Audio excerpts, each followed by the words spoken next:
2004년도에 88세 때 몹시 병이 나셨습니다. 잠시 병이 들었는데 그때 그 어머니께서 하나님께 다음과 같이 기도를 하셨다고 합니다. 그 어머니는 평소에 금식도 자주 하시고 기도도 많이 하신 분인데 이렇게 기도하셨어요.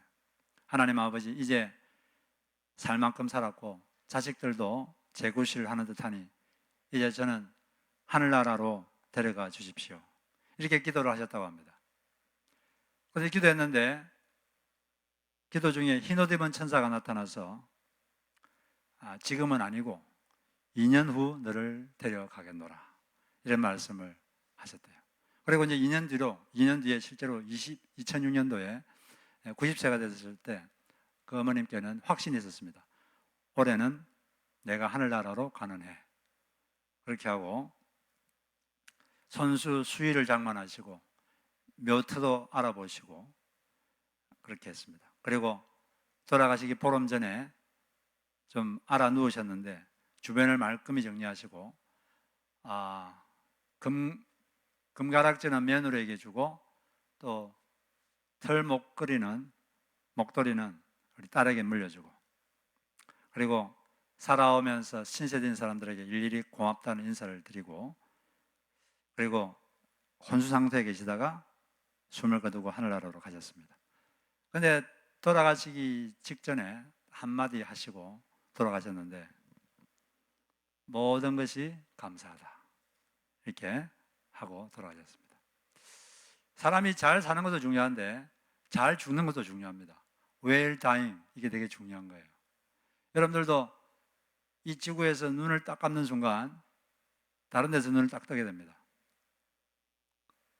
돌아가시는 그 순간에 마지막에 무슨 말을 하고 내가 죽을까? 지금부터 준비를 하십시오. 멋있는 말을 하나 준비했다가 주변 사람들에게 말하시고 평생 주님과 동행하시다가 잘 주님께로 가시게 되시기를 바랍니다. 주님은 우리 앞일을 다 아세요.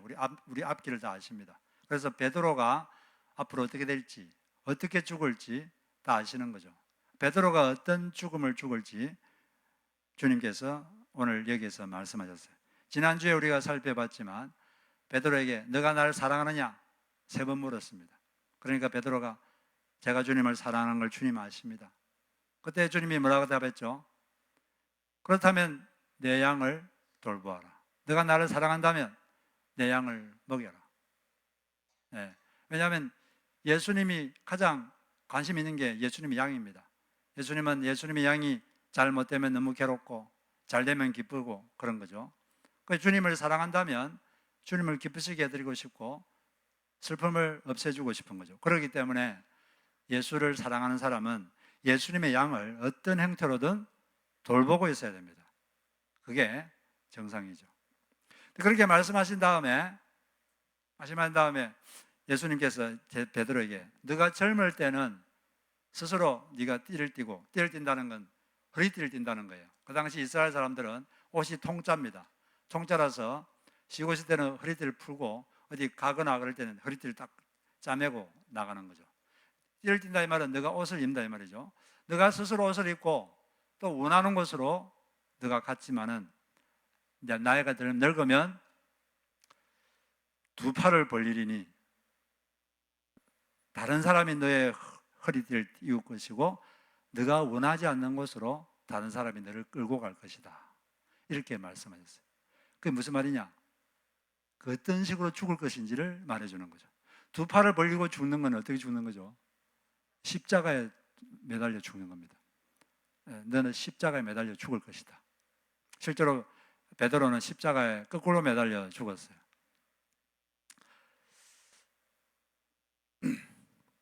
그러면서 나를 따르라, 예수님께서 그렇게 말씀하셨습니다.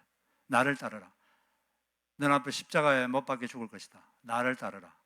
나를 따르라는 말은 무슨 말입니까? 나처럼 죽으라고 말이죠.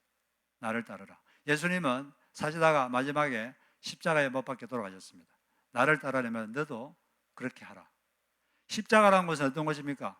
십자가라는 것은 다른 사람을 살리기 위해서 자기가 죽은 곳, 거기가 십자가입니다. 다른 사람을 살리기 위해서 예수님이 죽으신 곳, 거기가 십자가죠. 십자가를 진다 이 말은 다른 사람을 살리기 위해서 나를 죽인다, 그런 뜻입니다. 다른 사람을 살리기 위해서 필요하면 나를 죽이는 곳, 거기가 바로 십자가고, 바로 그렇게 하는 것이 예수님을 따르는 것입니다. 자기를 죽인다 이 말은 자기 것 중에서 하나님 것과 반대되는 것, 하나님 것과 맞지 않는 것, 그걸 다 버리는 거죠. 자기 감정이 있는데 이 감정이 하나님이 원하는 것과 다르다, 하나님이 이 감정을 원치 않는다, 그러면 자기 감정을 버리는 거죠. 세상에서는 너의 감정에 충실하라 그러지만 그게 아니라 내가 갖고 있는 감정과 기분이 하나님이 원하는 것과 다르다, 그러면 과감히 없애는 겁니다. 버리고 죽이는 것, 버리는 것, 이게 바로 자기를 죽이는 거죠. 또 자기가 갖고 있는 생각이 하나님 생각과 같으면은 자기 생각대로 하면 되는데, 근데 이 생각이 아무리 생각해도 하나님의 생각과 다르다, 그럴 때는 자기 고집을 부리는 게 아니라 내가 내 원하는 대로 하겠다, 그게 아니라 자기 생각을 버리는 거예요. 자기 생각을 버리고 그걸 죽인다 그러죠. 자기를 죽인다. 그리고 자기를 죽인다는 것은 자존심을 죽이는 것입니다. 어떤 사람이 하나님께 어떤 음성을 들었어요. 너가 한 가지를 버리면 10가지를 얻는다. 주님, 그게 뭡니까? 그 한 가지가 뭡니까? 그게 뭐겠습니까? 네, 자존심. 너가 자존심을 버리면 10가지를 얻을 수 있다. 알겠습니다. 그리고 자기가 자존심을 버리기로 했어요. 자존심을 버렸더니 처음에는 좀 자존심이 상했는데 그걸 조금 넘어서니까 정말로 많은 유익을 얻었고 엄청난 좋은 일이 많았습니다. 우리가 한 가지를 버리면 많이 얻을 수 있어요. 다른 사람과의 관계에서나 또 뭐 관계에서나. 그게 뭡니까? 자존심. 옆에 분에게 자존심을 버리면 많이 얻습니다, 한 말 해주세요. 네. 주변 사람, 부부 관계나 하여튼 어떤 관계든지 자존심을 버리면 많이 얻어요. 좋은 일이 많습니다. 그런데 우리가 이처럼 주님을 따르기 위해서, 남을 살리기 위해서 나를 죽여야 된다, 알죠? 필요하면 자존심도 죽이고 감정도 좀 버리고 생각도 좀 버리고 해야 되는 줄 아는데도 잘 안 될 때가 있습니다. 이렇게 해야 되는데 잘 안 될 때, 그럴 때는 어떻게 해야 됩니까? 네, 금요일 날 제가 말씀드렸죠. 이 순종해야 되는데 안 될 때는 순종할 힘을 달라고 기도하는 거죠. 그때부터 하나님 순종할 힘을 주십시오. 그때 기도하면 하나님이 그 기도를 들으시고 그렇게 할 수 있는 힘을 주시는 것입니다. 네, 금요일 날 안 오신 분들을 위해서 제가 금요일 날 제임스 함이라는 선교사님을 만났는데, 일본에서 12년 선교하시다 오신 분인데, 이분이 잘 아는 분이 계세요. 근데 이분이 유방암에 걸렸습니다. 그래서 이게 치료 받았는데 또 재발해가지고 몸에 퍼졌어요. 그래서 의사 선생님이, 자기 사위가 의사인데 가망이 없습니다 그랬어요. 그래서 이 선교사님 그분을 데리고 아주 신령한 기도를 많이 하시는 목사님께 데려갔어요.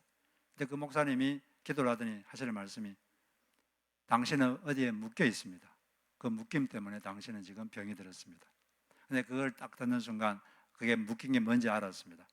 그거 뭐냐면 어떤 사람에 대한 분노. 약 20년 전에 자기가 그 사람하고 사업하려고 재산을 다 모아가지고, 다 끌어모아가지고 사업을 하려고 했는데 그 사람이 그 돈을 가지고 도망가 버렸어요. 그것 때문에 엄청나게 이 사람은 그 뒤로 고생을 많이 했습니다. 근데 그 사람은 생각하면 속에서 분노가 생기는 거예요. 20년이 지났는데도 생각만 하면 분노가 걷잡을 수가 없는 거예요. 당신이 그 사람을 용서해야 됩니다. 안 그러면 당신은 죽습니다. 근데 용서를 해야 되는데 용서를 하려고 하는데 용서가 안 돼요. 생각만 하면 화가 나고, 안 될 때는 어떻게 하라 그랬죠? 해야 되는데 안 될 때는 기도하는 거죠. 그때부터 이번은 용서할 힘을 달라고, 순종할 힘을 달라고 그때부터 간절히 기도했습니다. 간절히 기도하니까 하늘에서 용서할 힘이 확 임했습니다. 용서가 됐어요. 용서가 되고, 용서하고 나니까 신비로운 일이 생겼습니다. 그 사람 유방암이 싹 사라졌어요. 지금도 건강하게 살고 계십니다. 이런 건 놀라운 일이죠. 우리가 이처럼 뭔가 해야 되는데 할 힘이 없을 때는 하나님께 순종할 힘을 달라고 기도할 때, 그때 순종할 때 역사가 일어나는 거예요. 어떤 사람들은 하나님 말도 안 들으면서 불순종하면서 죄 지으면서 왜 하나님 나한테 이렇게 잘 되게 안 해줍니까? 그러는데 불순종하는 자에게 하나님의 축복은 없습니다. 죄 지으면서 어떻게 하나님께 뭘 바랄 수 있겠어요? 순종하는 자에게 이런 놀라운 은혜가 임하는 줄로 믿습니다. 우리는 다른 사람을 살리기 위해서, 내 옆에 있는 그 사람을 살리기 위해서 필요하면 자존심도 죽이고 자기 감정도 죽이고 고집도 죽이고 그렇게 할 때 그게 바로 주님을 따르는 길인 줄로 믿습니다. 그렇게 이제 베드로에게 예수님께서 너가 나처럼 십자가에 못 박혀 죽을 것이다. 그랬을 때 베드로는 그렇게 죽는 것이 주님 하나님께 영광 돌리는 것이다. 그걸 잘 알았습니다. 19절에 보면 이 말씀을 주님께서 하시면 베드로가 어떠한 죽음으로 하나님께 영광을 돌릴 것을 가르치심이로라. 그러니까 우리가 예수님을 위해서 죽으면 하나님께 영광을 받으시는 거죠. 베드로도 그걸 알았습니다. 주님을 위해서 내가 십자가에 못 박혀 죽으면 나는 하나님께 큰 영광을 돌릴 것이다. 그걸 영광스럽게 생각하고 주님께서 그렇게 말했을 때 그렇게 하겠습니다. 당연히 그걸 받아들였어요. 거기에 대해서 거부하거나 저 그렇게 싫습니다. 저는 그렇게 십자가에 못 박혀 돌아가기 싫습니다. 저는 좀 편안하게 죽고 싶습니다. 그렇게 말하지 않았어요. 받아들였습니다. 그런데 한 가지 마음에 걸리는 게 있었어요.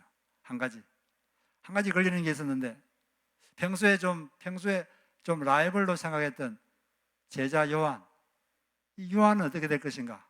나는 그렇게 고생해서 십자가에 못 박혀 죽을 텐데 이 요한은 어떻게 죽지? 요한은 편안하게 죽는 거 아니야? 요한은 그냥 침대에서 편안하게 자다가 죽는 거 아니야? 나만 고생하는 거 아니야? 이런 비교의식이 생겼어요. 내가 십자가에 죽는 건 좋아요. 그건 좋은데 근데 저 사람은 어떻게 됩니까? 저 사람은 편안하게 그냥 살다가 그렇게 되는 거 아닙니까? 이런 생각이 들었습니다.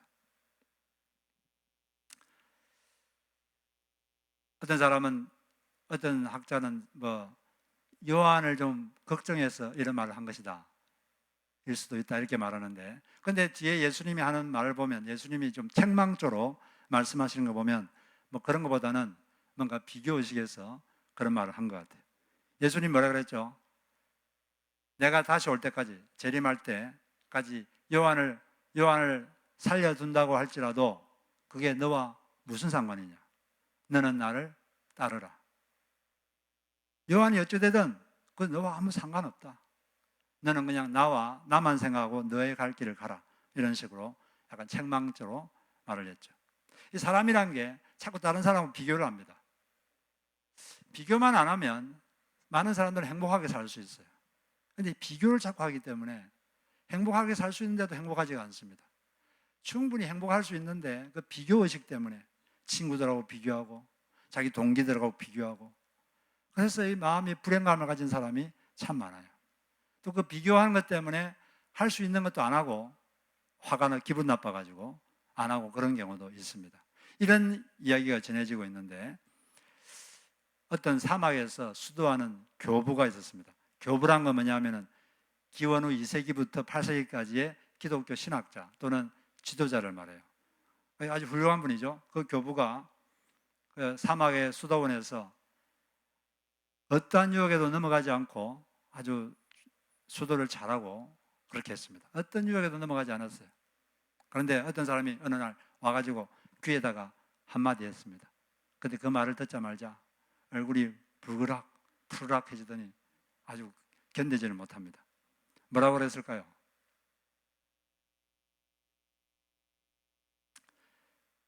당신 친구가 어제 알렉산드리아의 주교가 되었습니다.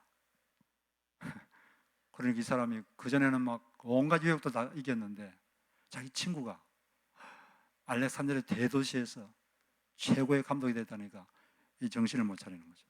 이게 보통 사람의 이게 진짜 이야기인지 그냥 지어낸 이야기인지 모르겠지만 이 보통 사람들의 심리를 말해주고 있는 것입니다. 보통 사람들이 비교할 때 누구하고 비교하냐면 자기하고 좀 처지가 비슷한 사람하고 비교해요. 어떤 회사에 신입사원으로 들어오면 누구하고 비교하겠습니까? 자기하고 같은 해에 들어온 동기들하고 자기를 비교합니다. 그 회사에 이미 있는 부장하고 비교하지 않아요. 내 동기하고 비교하는 거죠. 나는 지금 대리인데 동기가 과장되면 너무 마음이 괴롭고 그 때문에 그냥 에이 모르겠다 막 그만두는 사람도 있고 그래요. 참 좋은 회사인데 그걸 못 견뎌서 그냥 그 회사를 그만두고 그런 사람들도 상당히 많습니다.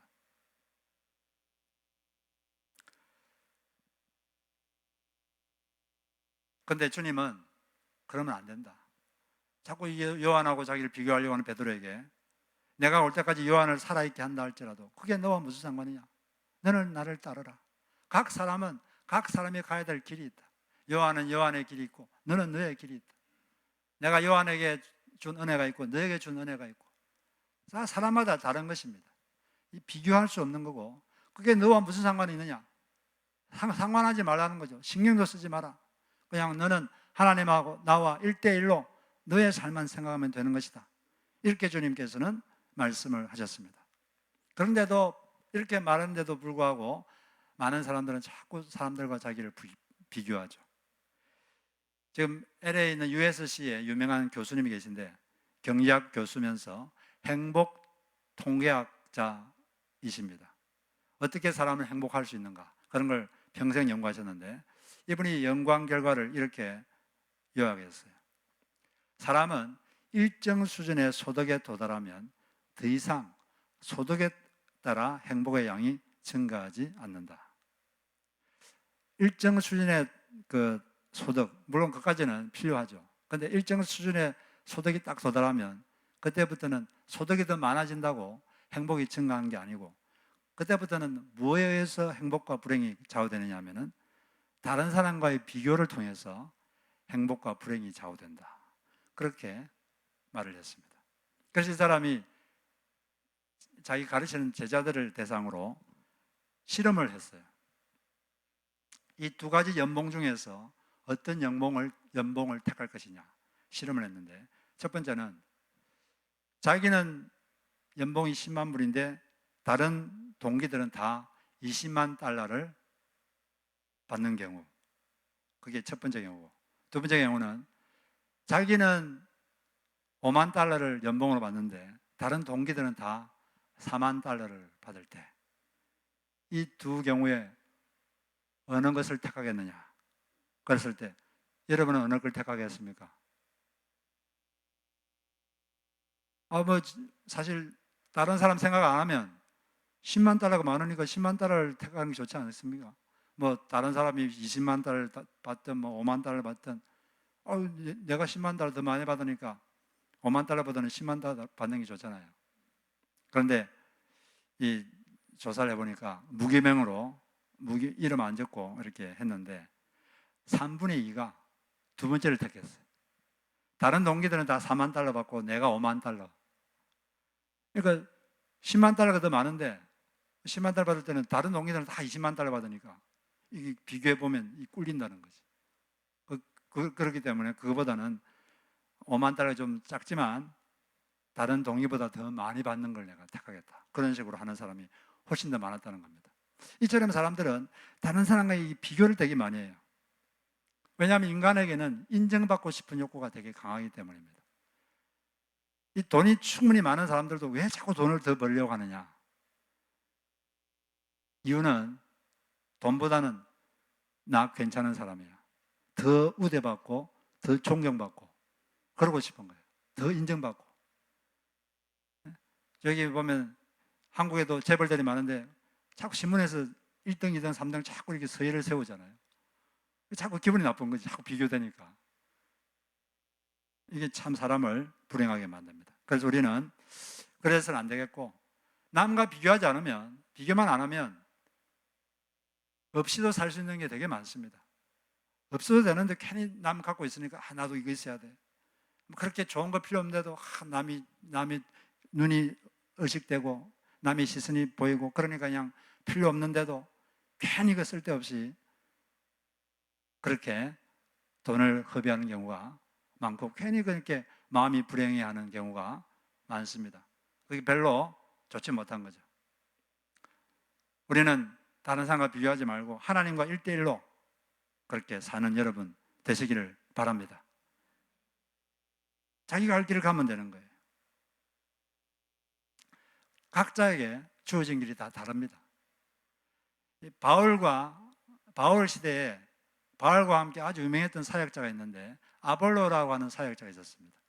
그런데 여기에 대해서 바울이 이렇게 말한 적이 있어요. 고린도전서 3장 6절에 나 바울은 심었고 아볼로는 물을 주었으되 오직 하나님께서 자라나게 하셨느니라. 바울은 막 전 세계를 다니면서 10년 일을 했습니다. 교회를 세우는 역할, 교회를 자꾸 개척하고 세워지면 떠나고. 근데 아볼로라는 사람은 한 교회에 머물러서 계속 그거 머무르면서 그 사람들을 양육하고 그들을 교회를 양육하고 목회하고 그런 일을 했어요. 그럼 둘 중에 누가 더 좋은 겁니까? 네, 누가 좋은 게 없죠. 하나님께서는 바울에게는 너는 씻는 일을 해라. 아볼로에게는 너는 물 주는 일을 해라. 바울은 계속 다니면서 이 일을 하고 아볼로는 이 일을 해라. 각 사람에게 주신 은혜가 다른 거예요. 누가 더 좋고 누가 나쁘고. 바울이 나도 아볼로처럼 저렇게 됐으면 좋겠다 그렇게 생각하지 않았고 아볼로도 나도 저 바울처럼 저렇게 좀 다니면서 대단하게 좀 했으면 좋겠다 그렇게 생각하지 않았습니다. 그래서 이 리 구렌 목사님은 하나님께서는 각 사람을 독특하게 다 만드셨는데 그 각 사람의 그 독특함에 따라서 각 사람에게 다른 일을 맡긴다 그렇게 간파를 했습니다. 그래서 각 사람의 독특성을 5글자로 정리했어요. 쉐이프. 각 사람은 다 쉐이프가 다르다. 생긴 게 다르다. 그 쉐이프가 뭐냐? 처음에 S는 spiritual gift, 영적 은사. 모든 기독교인들은 다 공통적으로 해야 될 일이 있습니다. 섬기는 거, 전도하는 거, 예배 드리는 거, 또 선교하는 거 이런 거 다 기본적으로 다 하는 거예요.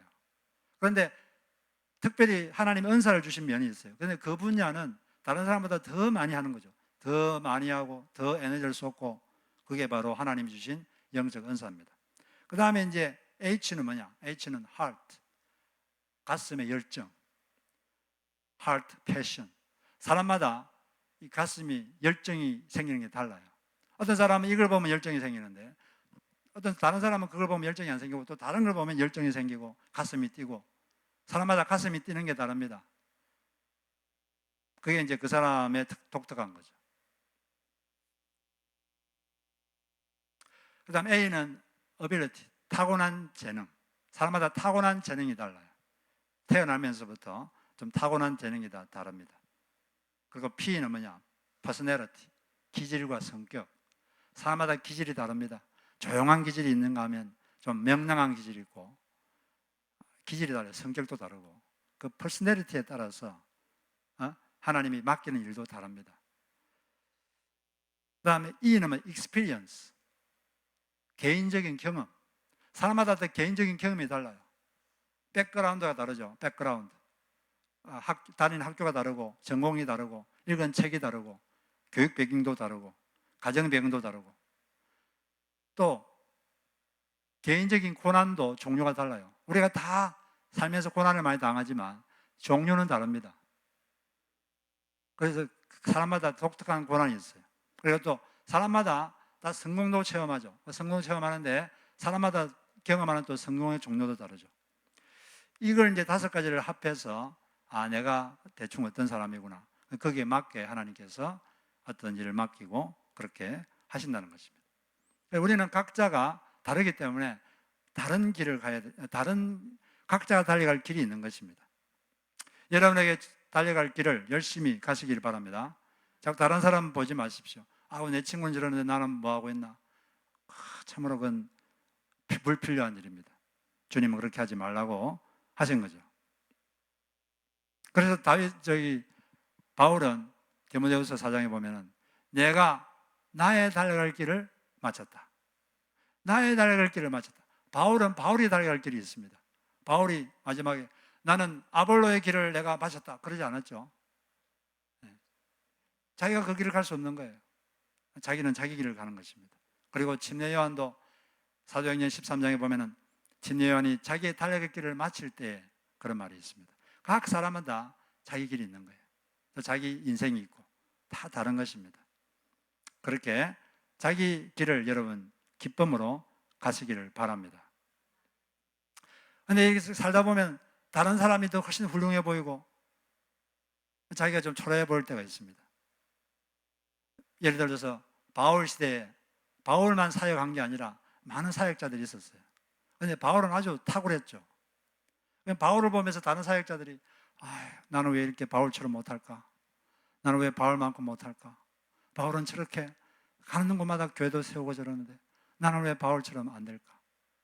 그렇게 생각하면 되겠습니까? 안 되겠습니까? 안 되는 거죠. 왜 그럼 바울이 그렇게 놀라운 일을 했느냐? 바울이 잘나서 그런 겁니까? 그게 아니라 하나님께서 바울에게 특별한 은혜를 주셨기 때문이에요. 바울은 처음에 예수님을 핍박했던 자 아닙니까? 근데 하나님께서 그냥 일방적으로 나타나셔서 그에게 남들에게 주지 않은 은혜를 주셨습니다. 놀라운 계시를 주시고 놀라운 은사를 주시고 놀라운 능력을 막 부어주니까 그렇게 하는 거지. 바울 자기가 뭐 잘나서 그런 겁니까? 그거 아니에요. 그런 거 아닙니다. 하나님이 그 사람에게 그런 은혜를 주셨기 때문에, 그런 선물을 주셨기 때문에 그 사람이 그걸 할 수 있는 거죠. 그러면은 그런 사람 볼 때마다 하나님이 저 사람에게는 저런 은혜를 주셨구나. 나에게는 또 다른 은혜를 주셨구나. 나에게는 나에게는 저런 은혜는 안 주셨구나. 받아들이고 하나님을 찬양해야지. 거기에 대해서 막 불만을 품는다는 것은 하나님께 불만을 품는 거죠. 하나님의 처분에 대해서 불만을 품는 거죠. 하나님의 행동 방식에 대해서 불만을 품는 거죠. 그러지 아니하고 나에게 주신 은혜가 뭔가를 파악하고 그것을 감사하면서 자기 길을 달려가는 여러분 되시기를 바랍니다. 그리고 또 반대 경우도 있어요.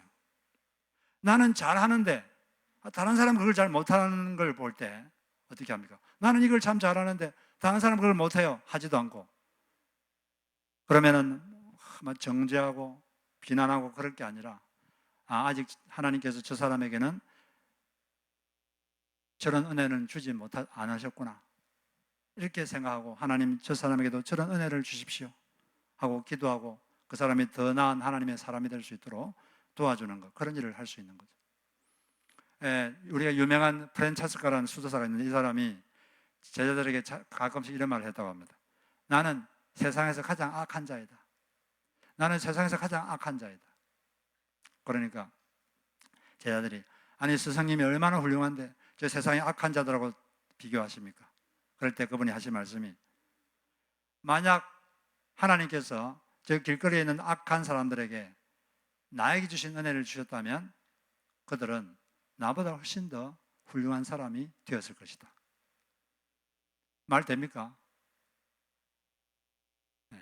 그 사람도 처음에 아주 방탕하게 살았는데 하나님이 갑자기 깨달음을 주시고 이렇게 살아서는 안 되겠다. 갑자기 눈을 열어주시고 성령을 부어주시고 그러니까 그가 그런 놀라운 삶을 사는 거죠. 그런데 만약 그 은혜를 저 길거리에 악하다고 하는 사람에게 주었다면 그 사람은 더 훌륭한 사람이 될 수가 있는 거죠. 그렇기 때문에 우리는 남들과 자꾸 비교해서 좌절하거나 또 남을 정죄하거나 그러지 말고 자기에게 주신 은혜에 감사하면서 자기 길을 열심히 가면 되는 것입니다. 각자에게 달려갈 길이 있습니다. 그 길을 그냥 열심히 가면 되는 거예요. 여러분이 심겨진 곳에서 꽃을 피우시는 여러분 되시기를 바랍니다. 그래 이제 예수님께서 베드로가 저 요한은 어떻게 됩니까? 나는 십자가에 못 박혀 죽는데 저 요한은 어떻게 됩니까? 물어보니까 주님께서 요한이 내가 다시 재림할 때까지 요한을 살려둔다 할지라도 그게 너와 무슨 상관이냐? 이렇게 말했는데 이 말이 잘못 전달돼 가지고 그 당시 어떤 소문이 있었냐면은 예수님이 요한이 죽기 전에 재림하신다. 그런 식으로 말이 퍼졌습니다. 요한이 죽기 전에 예수님이 재림하신다. 예수님이 그런 말을 한 게 아니죠. 내가 재림할 때까지 요한을 내가 살려둔다 할지라도 그게 너와 무슨 상관이냐? 너와 아무 상관없다. 신경을 꺼라. 요한은 요한의 인생이고 너는 너 인생이고 그렇게 말하는데 이게 잘못 전달됐어요. 요한이 죽기 전에 예수님이 재림하신다. 또는 오늘 이 성경에 있는 것처럼 요한은 안 죽는다. 요한은 죽지 않는다. 이런 식으로 이게 잘못 전달이 됐어요. 그런 소문이 막 퍼졌습니다. 왜 그런 소문이 퍼졌을까요? 누군가가 잘못 전달한 거죠. 또는 잘못 들었거나. 이 7 제자들 중에 누가 베드로하고 요한이 이렇게 대화하고 있을 때 딴 생각하다가 예수님 말을 잘못 들어가지고 요한은 안 죽는데 이렇게 막 남에게 퍼뜨리거나 잘못 들은 거예요. 또는 제자들은 잘 들어가지고 남한테 이야기했는데 그 듣던 사람이 또 잘못 들어가지고 또 막 말을 이상하게 퍼뜨리고. 그래서 경청하지 않은 겁니다. 경청. 남이 말할 때 잘 들어야 되는데 잘 듣지 않고 딴 생각하다가 그렇게 하면 이렇게 자꾸 꼬이는 경우가 많죠. 많은 사람들이 이렇게 관계가 틀어지는 이유 중에 하나가 오해 때문에 관계가 틀어진 경우가 상당히 많습니다. 그건 뭐냐면 남의 말을 잘 안 듣기 때문이에요. 부부 사이도 자꾸 안 들으려고 그러고 그냥 자꾸 말하려고 그러고 자꾸 가르치려고 그러고 다른 사람을 말을 귀담아 들어야 되는데 근데 잘 들어야 되는데 사람들이 의외로 남의 말을 잘 안 듣습니다. 대화할 때도 대화하면은 내가 다음에 무슨 말 하지? 이런 생각하면 안 되죠. 그냥 잘 듣고 있으면 무슨 말 할지 생각이 나고 잘 들어주면은 상대방의 마음을 얻는 거죠. 잘 들어주면 되는데 자꾸 딴 생각하고 그렇게 되면 자꾸 꼬이는 것입니다. 사람들이 연구를 해봤는데 말을 잘하는 것보다 잘 듣는 게 더 힘들다고 합니다. 여러분들도 지금 설교를 듣고 있는데 들으면 자꾸 딴 생각이 날 때도 있죠. 딴 생각도 나고 뭐 다음에 뭐 하지? 자꾸 이런 생각도 나고 그러면은 이게 제대로 안 들어오는 거예요. 잘 들어야 돼요. 잘 듣는 게 중요합니다. 잠언 18장 13절을 보면 사연을 듣기 전에 대답하는 자는 미련하여 욕을 당하느니라. 남의 사연을 잘 듣기 전에 자꾸 답하고 이러면 욕을 당해요. 우리가 특별히 자녀들과 대화할 때 자녀들의 말을 잘 들어야 돼요. 그런데 부모들은 자녀들의 말을 잘 안 듣고 그냥 자꾸 이래라 저래라 말만 하고 안 하면 야단치고 그래가지고 자녀들과 소통이 안 되는 부모들이 상당히 많습니다. 제가 이 어떤 책을 봤는데 그 16세 된 10대 소녀가 다음과 같은 글을 적었어요. 저는 엄마 아빠랑 거의 얘기하지 않아요. 그냥 일상적인 얘기만 하죠. 밥 먹었니? 먹었어요. 정도. 어릴 때부터 그랬어요. 엄마는 맨날 제 말은 안 들어주고 이래라 저래라만 하는 사람이었죠. 제가 말을 안 들으면 회초리로 많이 때렸어요. 저는 맞으면서 마음속에 분노를 키워갔어요. 증오심만 가득했죠. 아빠도 거의 말이 없었어요. 한 번씩 소리를 지르는 것 외엔 생각나는 게 없어요. 그렇게 살다 보니까 이젠 엄마 아빠랑은 대화할 일이 없어져 버렸어요. 다른 집은 어떤지 모르지만 같은 집에서도 서로 외면하고 지나쳐요. 우리 집이 가끔 지옥 같다는 생각이 들어요. 왜 집이 지옥처럼 되느냐? 남의 말을 잘 안 들어주니까. 귀담아 들어야 되는데 무슨 말 할지 다 알고 있어. 그러고 안 듣고 끊어버리고 말을 끊어버리고 그러니까 이 소통이 안 되는 겁니다. 소통이. 잘 들으시기 바랍니다. 우리 사람하고 대화할 때 잘 들으세요. 사람하고 대화할 때는 제일 중요한 게 그 사람이에요. 그 사람이 하는 말. 여러분 자꾸 스마트폰 보고 그러지 마십시오. 누가 말하는데 막 신문 보고 막 스마트폰 보고 그건 예의가 아닙니다. 사람이 말을 하면 잘 들어야 돼요. 집중. 그리고 우리가 예배 드릴 때도 주일 예배가 1시간이잖아요. 예배 드릴 때도 여러분들이 이 집중하는 것은 예배라는 것이 하나님과 대화하는 거잖아요. 찬양하면서 주님께 여러분 마음을 드리고 기도하면서 여러분 마음을 드리고 설교 들으면서 하나님의 음성을 듣고 대화하는 것입니다. 그래서 대화 중에 자꾸 딴 생각하고 다른 행동하고 여러분 설교를 들으시지만 설교도 이게 딴 생각 잠시 하면 이게 말이라는 게 연결되는 거잖아요. 딴 생각하고 나면 조금 딴 생각하고 나면 무슨 말인지 이해를 못해요. 연결되는 거니까. 그래서 항상 여러분 예배 시간에도 집중하시고 남이 말할 때는 들으시기 바랍니다. 딴 생각하지 마시고 그냥 들으세요. 끝까지 듣고 있으면 할 말이 생각나고 또 대화가 잘 됩니다. 그 사람은 자기 말을 잘 들어주는 사람에게 호감을 갖습니다. 그 사람을 좋아하게 돼 있어요. 자기 말을 대충 무시하고 그러면 되게 이게 일단 마음에 벽이 생겨요. 아, 저 사람이 나를 무시하는구나. 나를 존중하지 않는구나. 그런 생각이 딱 들면 관계가 힘들어지죠. 그래서 우리가 하나님 말씀도 잘 들어야 되고 사람 말도 잘 들어야 될 줄로 믿습니다. 그렇게 하면 좋은 일이 생깁니다. 오늘 우리가 이 말씀을 요약해 보면 먼저 이 십자가를 진다는 것은 다른 사람을 살리기 위해서 자기를 죽이는 것입니다. 특별히 자존심을 죽이는 거죠. 그리고 안 될 때는 기도하고, 그리고 두 번째는 다른 사람하고 비교하지 말고 각자가 다해갈 길, 그 길을 열심히 가면 되는 줄로 믿습니다. 내게 주신 은혜에 감사하고 그 길을 달려가면 되는 거예요. 그리고 남의 말을 잘 듣고 경청할 때 더 큰 은혜가 있을 줄로 믿습니다. 그런 여러분 되시기를 바랍니다. 우리 같이 우리 찬양곡 부르고 같이 기도하겠습니다.